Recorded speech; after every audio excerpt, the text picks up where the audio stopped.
Hello दोस्तों, मैं हूँ आरती मौर्य। कैसे हैं आप सभी लोग। दोस्तों, आज का जो हमारा टॉपिक रहेगा रेनफोर्समेंट यानी कि पुनर्वलन। आज हम बात करेंगे पुनर्वलन क्या है, उसके प्रकार और उसके सिद्धांतों पर। दोस्तों, देख लेते हैं पुनर्वलन क्या है।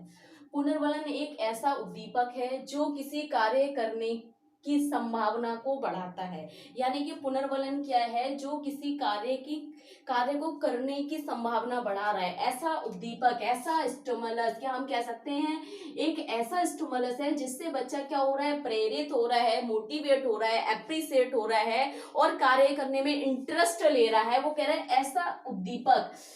उद्दीपक क्या है दोस्तों, जिसमें हमें इंटरेस्ट होता है या जिससे हम एप्रिसिएट होते हैं, जिससे हम मोटिवेट होते हैं। वो रेनफोर्समेंट एक ऐसा स्टिमुलस है या ऐसा उद्दीपक है जिससे किसी कार्य करने की संभावना को बढ़ाता है। यानी कि जिससे कार्य करने की, कार्य को पूरा करने की, कार्य सीखने की संभावना बढ़ जाती है। पुनर्वलन पुरस्कार के रूप में दिया जाता है। पुनर्वलन क्या है, पुनर्वलन एक पुरस्कार है जो हम बच्चे को देते हैं। किसी लक्ष्य व्यवहार करने पर हम बच्चे को पुरस्कार दे रहे हैं ताकि बच्चा उसका अर्थ समझ रहा है कि मैंने कोई अच्छा व्यवहार किया है, ऐसा अच्छा कोई कार्य किया है जिसके लिए मुझे क्या है, पुरस्कार दिया गया है, सम्मानित किया गया है। और उससे क्या होगा, बच्चा हमेशा अच्छा कार्य करेगा, प्रेरित रहेगा, मोटिवेट रहेगा हमेशा किसी कार्य करने के लिए। और कार्य का एक इंटरेस्ट के साथ वो कार्य करेगा, रुचिपूर्ण सहयोग देगा अपने कार्य में। दोस्तों, वो कह रहे हैं कि पुनर्वलन पुरस्कार के रूप में दिया जाता है। इससे हमारे कार्य होने की संभावना प्रकट होती है। कह रहे हैं कि इससे हमारे कार्य होने की संभावना प्रकट होती है। यानी कि ऐसी कंडीशन उत्पन्न होती है, ऐसी स्थिति उत्पन्न होती है जिससे कि बच्चा किसी कार्य करने के लिए तैयार होता है, मोटिवेट रहता है और रुचिपूर्ण सहयोग देता है। दोस्तों, पुनर्वलन क्या है, पुनर्वलन के निम्नलिखित प्रकार है। यानी कि पुनर्वलन हम कैसे कैसे दे सकते हैं, बच्चे को पुरस्कृत कैसे कर सकते हैं, उसको किस किस प्रकार से हम सम्मानित कर सकते हैं, उसको कैसे समझा सकते हैं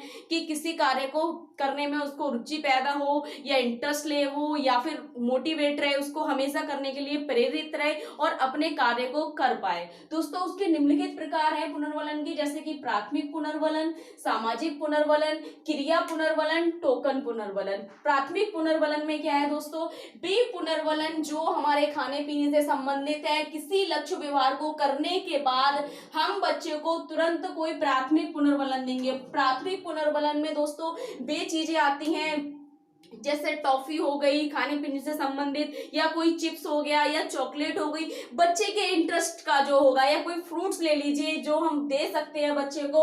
और हम बच्चे को तभी देंगे, उसका महत्व पता हो उस बच्चे को, रेनफोर्समेंट क्या है, पुनर्वलन उसको दिया जा रहा है, उसको पता हो कि मैंने अच्छा काम किया है, उसका अर्थ, उसका महत्व पता हो कि तभी मुझे पुनर्वलन मिलेगा जब मैं कोई अच्छा काम करूंगा या मैं कार्य लगातार करता रहूंगा। उसको हम कुछ, अगर कोई उसने अच्छा व्यवहार किया है, सीखने में रुचिपूर्ण सहयोग दिया है और सकारात्मक व्यवहार उसने किया है, तब हम उसको कोई प्राथमिक पुनर्वलन दे सकते हैं। जैसे चॉकलेट हो गई, टॉफी हो गई या चिप्स हो गया, इस प्रकार से हम प्राथमिक पुनर्वलन दे सकते हैं बच्चे को।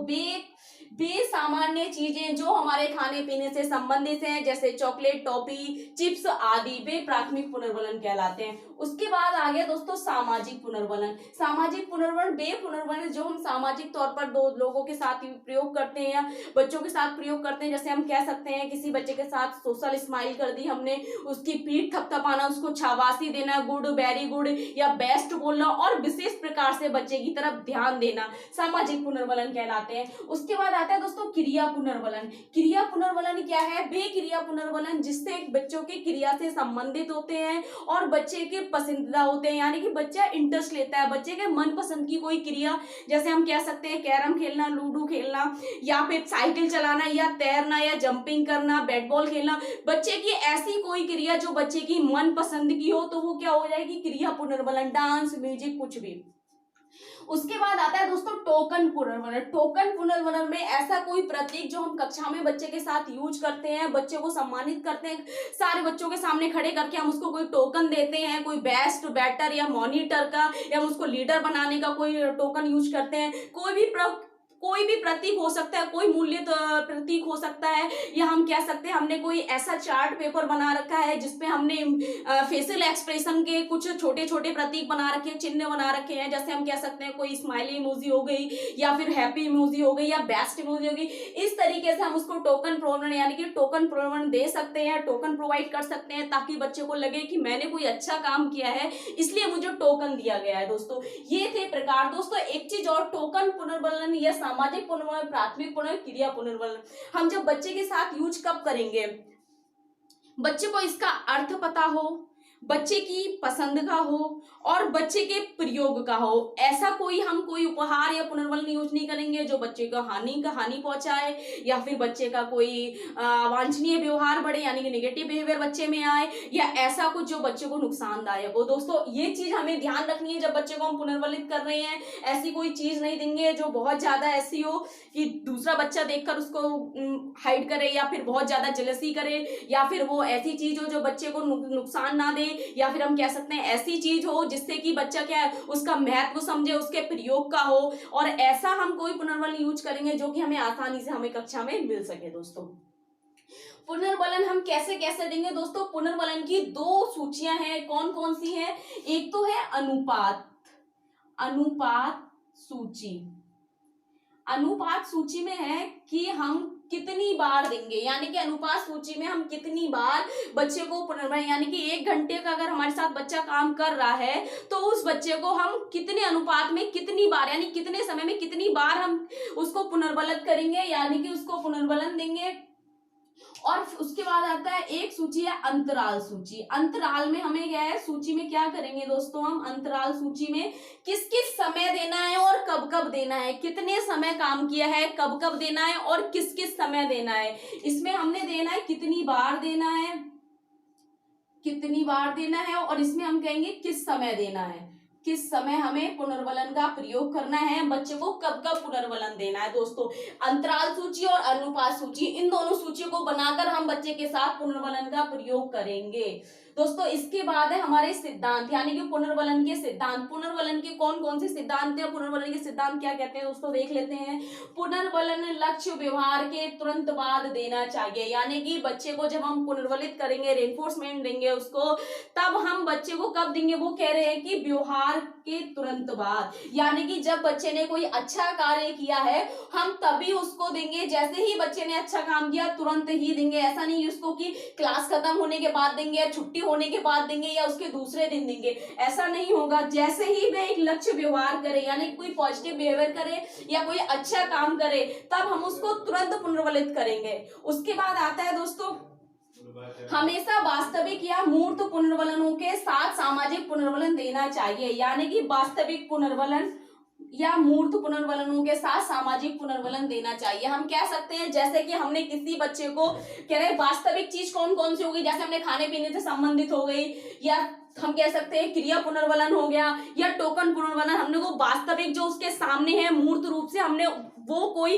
उसको पुनर्वलन दिया है, उसके साथ क्या करेंगे? हम सामाजिक पुनर्वलन का प्रयोग करेंगे, यानी कि हमने बच्चे को टोकन दिया और हम बच्चे को बोलेंगे कि बहुत अच्छा, वेरी गुड या शाबाश, आपने बहुत अच्छा कार्य किया है इसलिए आपको टोकन दिया गया है। यानी कि हमने टोकन पुनर्वलन के साथ सामाजिक पुनर्वलन का प्रयोग किया, यानी कि टोकन पुनर्वलन के साथ हमने सामाजिक पुनर्वलन दिया। उसके बाद आता है दोस्तों व्यवहार सुधार कार्यक्रम के प्रारंभिक चरणों में लक्ष्य व्यवहार करे तो पुनर्वलन दिया जाए, यानी कि हम जरूरी नहीं है किसी पढ़ने लिखने संबंधित कार्यों से ही हम पुनर्वलन दे रहे हैं, यानी कि पढ़ने लिखने का कोई काम कर रहा है, क्लास में ही बच्चा बैठा है तब उसको पुनर्वलन करेंगे, जरूरी नहीं है। हो सकता है वो किसी असेंबली में हो, या कोई गेम खेल रहा हो, या कुछ कोई प्रोग्राम चल रहा हो, उस बीच में भी हम बच्चे को पुनर्वलन कर सकते हैं। यदि उसने कोई प्रारंभिक चरण में हो सकता है कोई लक्ष्य व्यवहार करे, तब भी हम उसको क्या है कह रहे हैं कि व्यवहार कार्यक्रम, यानी कि उसने उस समय कोई अच्छा कार्य, कोई व्यवहार, अच्छा व्यवहार किया हो, सामाजिक व्यवहार किया हो, वांछनीय व्यवहार किया हो, तब हम उसको प्राथमिक चरण में यानी कि कार्य करने के स्टार्टिंग में भी हम बच्चे को पुनर्वलित कर सकते हैं। उसके बाद आता है दोस्तों लक्ष्य प्राप्ति के बाद मूर्त एवं प्राथमिक पुनर्वलन हटाकर सामाजिक पुनर्वलन दें। यानी कि जब हम किसी बच्चे के साथ लक्ष्य पे काम कर रहे हैं, उस लक्ष्य प्राप्ति के बाद यानी कि जिस कार्य को हम सिखा रहे हैं बच्चे को, वह कार्य बच्चा सीख जाता है, उसके बाद क्या है, प्राथमिक पुनर्वलन को हटाकर, यानी कि जो हम बच्चे को खाने पीने का सामान दे रहे हैं उसको प्राथमिक पुनर्वलन दे रहे हैं, उसको हटाकर क्या करेंगे, हम सामाजिक पुनर्वलन देंगे। क्योंकि अगर हम प्राथमिक पुनर्वलन लगातार देते रहेंगे तो क्या है, बच्चे को उसकी आदत पड़ जाएगी और बच्चा क्या है, केवल सीखने के लिए काम नहीं करेगा, केवल पुनर्वलन के लिए काम करेगा, यानी कि चीजें खाने के लिए काम करेगा वो। तो इसलिए क्या हम इसको हटाकर सामाजिक पुनर्वलन देंगे। जैसे कि हमने कहा था सामाजिक पुनर्वलन गुड हो गया, वेरी गुड हो गया, पीठ थपथपाना या विशेष ध्यान देना।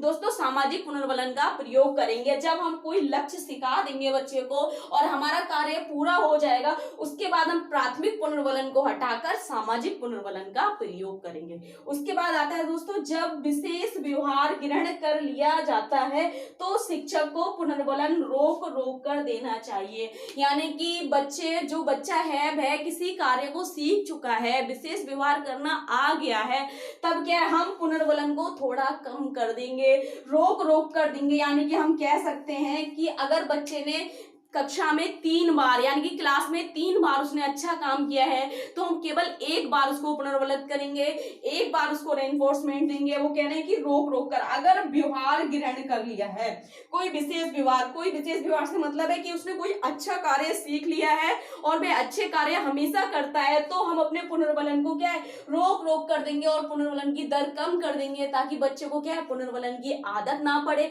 क्योंकि हर जगह पुनर्वलन बच्चे को नहीं दिया जा सकता है, जरूरी नहीं है कि क्लास में ही पुनर्वलन, हम घर में भी दे सकते हैं, कोई खेलने का मैदान हो गया वहां भी पुनर्वलन दे सकते हैं। अगर बच्चा सीख जाता है तो हम पुनर्वलन क्या करेंगे, थोड़ा कम कर देंगे, रोक कर बच्चे को पुनर्वलन देना शुरू कर देंगे। दोस्तों ये थे हमारे सिद्धांत, जैसे कि हमने टाइप्स जाने आज पुनर्वलन के प्रकार क्या क्या और सिद्धांतों के बारे में दोस्तों आगे की क्लास करेंगे। दोस्तों तब तक के लिए आप ज्यादा से ज्यादा वीडियो लाइक करें, सब्सक्राइब करें। Thank you so much. यदि आपका कोई क्वेश्चन है तो कमेंट बॉक्स में क्वेश्चन लिख के, थैंक यू सो मच।